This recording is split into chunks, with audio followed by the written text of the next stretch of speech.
Gulliver's Travels by Johnathan Swift. Chapter 3. The author studies to learn the language. The Houyhnhnms is his master, assists in teaching him.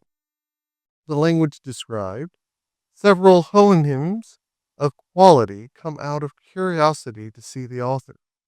He gives his master a short account of his voyage. My principal endeavor was to learn the language, which my master, for so I shall henceforth call him, and his children, and every servant of his house, were desirous to teach me, for they looked upon it as a prodigy that a brute animal should discover such marks of a rational creature. I pointed to everything and inquired the name of it, which I wrote down in my journal book when I was alone, and corrected my bad accent by desiring those of the family to pronounce it often. In this employment, a sorrel nag, one of the underservants, was very ready to assist me. In speaking, they pronounce through the nose and throat, and their language approaches nearest to the High Dutch or German of any I know in Europe, but is much more graceful and significant. The Emperor, Charles V, the Fifth, made almost the same observation when he said that if he were to speak to his horse, it should be in High Dutch. The curiosity and impatience of my master were so great that he spent many hours of his leisure to instruct me. He was convinced, as he afterwards told me, that I must be a Yahoo. But my teachableness, civility, and cleanliness astonished him, which were qualities altogether opposite to those animals. He was most perplexed about my clothes, reasoning sometimes with himself whether they were a part of my body, for I never pulled them off till the family were asleep, and got them on before they waked in the morning. My master was eager to learn whence I came, how I acquired those appearances of reason, which I discovered in all my actions, and to know my story from my own mouth, which he hoped he should soon do by the great proficiency I made in learning and pronouncing their words and sentences. To help my memory, I formed all I learned into the English alphabet, and writ the words down with the translations. This last, after some time, I ventured to do in my master's presence. It cost me much trouble to explain to him what I was doing, for the inhabitants have not the least idea of books or literature. In about 10 weeks' time, I was able to understand most of his questions, and in 3 months could give him some tolerable answers. He was extremely curious to know from what part of the country I came, and how I was taught to imitate a rational creature, because the Yahoos, whom he saw I exactly resembled in my head, hands, and face that were only visible, with some appearance of cunning and the strongest disposition to mischief, were observed to be the most unteachable of all brutes. I answered that I came over the sea, from a far place, with many others of my own kind, in a great hollow vessel made of the bodies of trees. That my companions forced me to land on this coast, and then left me to shift for myself. It was with some difficulty and by the help of many signs that I brought him to understand me. He replied that I must needs be mistaken, or that I said the thing which was not, for they have no word in their language to express lying or falsehood. He knew it was impossible that there could be a country beyond the sea, or that a parcel of brutes could move a wooden vessel whither they pleased upon water. He was sure no Houyhnhnm alive could make such a vessel, nor would trust Yahoos to manage it. The word Houyhnhnm in their tongue signifies a horse, and in its etymology, the perfection of nature. I told my master that I was at a loss for expression, but would improve as fast as I could, and hoped in a short time I should be able to tell him wonders. He was pleased to direct his own mare, his colt, and foal, and the servants of the family to take all opportunities of instructing me. And every day for 2 or 3 hours he was at the same pains himself. Several horses and mares of quality in the neighborhood came often to our house, upon the report spread of a wonderful Yahoo that could speak like the Houyhnhnm, and seemed, in his words and actions, to discover some glimmerings of reason. These delighted to converse with me. They put many questions and received such answers as I was able to return. By all these advantages, I made so great a progress that in 5 months from my arrival, I understood whatever was spoken, and could express myself tolerably well. The Houyhnhnm, who came to visit my master out of a design of seeing and talking with me, could hardly believe me to be a right Yahoo, because my body had a different covering from others of my kind. They were astonished to observe me without the usual hair or skin, except on my head, face, and hands. But I discovered the secret to my master upon an accident which happened about a fortnight before. I have already told the reader that every night, when the family were gone to bed, it was my custom to strip and cover myself with my clothes. It happened one morning early that my master sent for me by the sorrel nag, who was his valet. When he came, I was fast asleep, my clothes fallen off on one side, and my shirt above my waist. I awaked at the noise he made, and observed him to deliver his message in some disorder. After which he went to my master, and in a great fright gave him a very confused account of what he had seen. This I presently discovered, for going as soon as I was dressed to pay my attendance upon his honor, he asked me the meaning of what his servant had reported, that I was not the same thing when I slept as I appeared to be at the other times, that his valet assured him some part of me was white, some yellow, at least not so white, and some brown.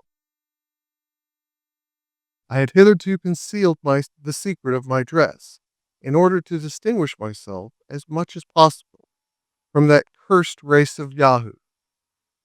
But now I found it in vain to do so any longer. Besides, I considered that my clothes and shoes would soon wear out, which already were in a declining condition, and must be supplied by some contrivance from the hides of Yahoos or other brutes, whereby the whole secret would be known. I therefore told my master that in the country whence I came, those of my kind always covered their bodies with the hairs of certain animals prepared by art, as well for decency to avoid the inclemencies of air, both hot and cold, of which, as to my own person, I would give him immediate conviction, if he pleased to command me, only desiring his excuse, if I did not expose those parts that nature taught us to conceal. He said, my discourse was all very strange, but especially the last part, for he could not understand why nature should teach us to conceal what nature had given. that neither himself nor family were ashamed of any parts of their bodies, but, however, I might do as I pleased. Whereupon I first unbuttoned my coat and pulled it off. I did the same with my waistcoat. I drew off my shoes, stockings, and breeches. I let my shirt down to my waist and drew upon the bottom, fastening it like a girdle about my middle to hide my nakedness. My master observed the whole performance with great signs of curiosity and admiration. He took up all my clothes in his pastern, one piece after another, and examined them diligently.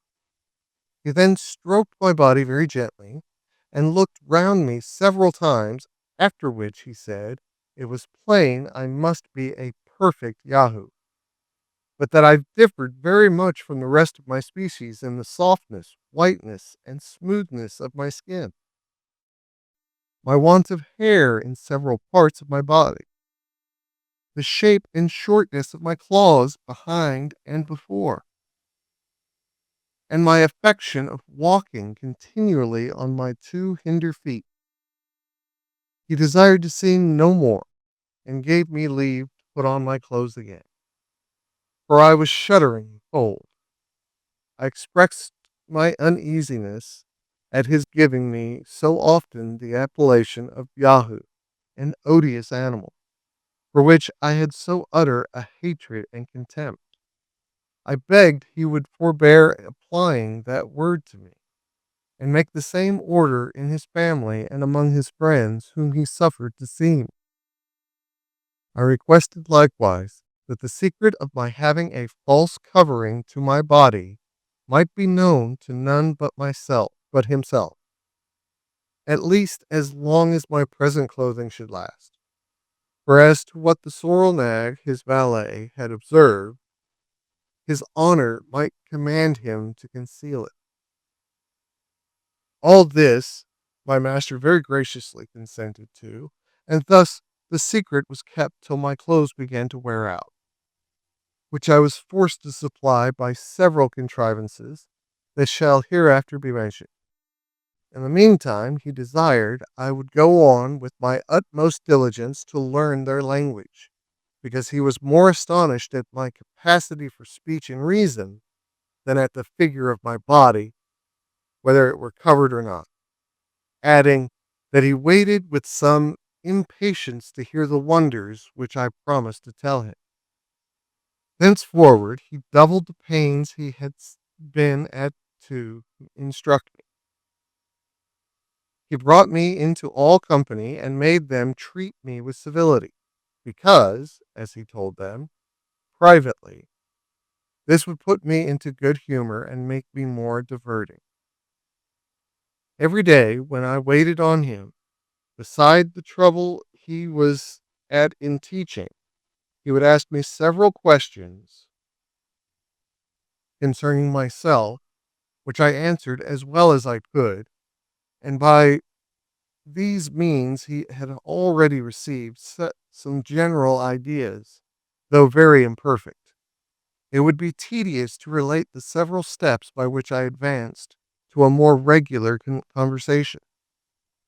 But the first account I gave of myself in any order and length was to this purpose, that I came from a very far country, as I already had attempted to tell him, with about 50 more of my own species, that we traveled upon the seas in a great hollow vessel made of wood, and larger than his honor's house. I described the ship to him in the best terms I could, and explained, by the help of my handkerchief displayed, how it was driven forward by the wind. That upon a quarrel among us, I was set on shore on this coast, where I walked forward without knowing whither, till he delivered me from the persecution of those execrable Yahoos.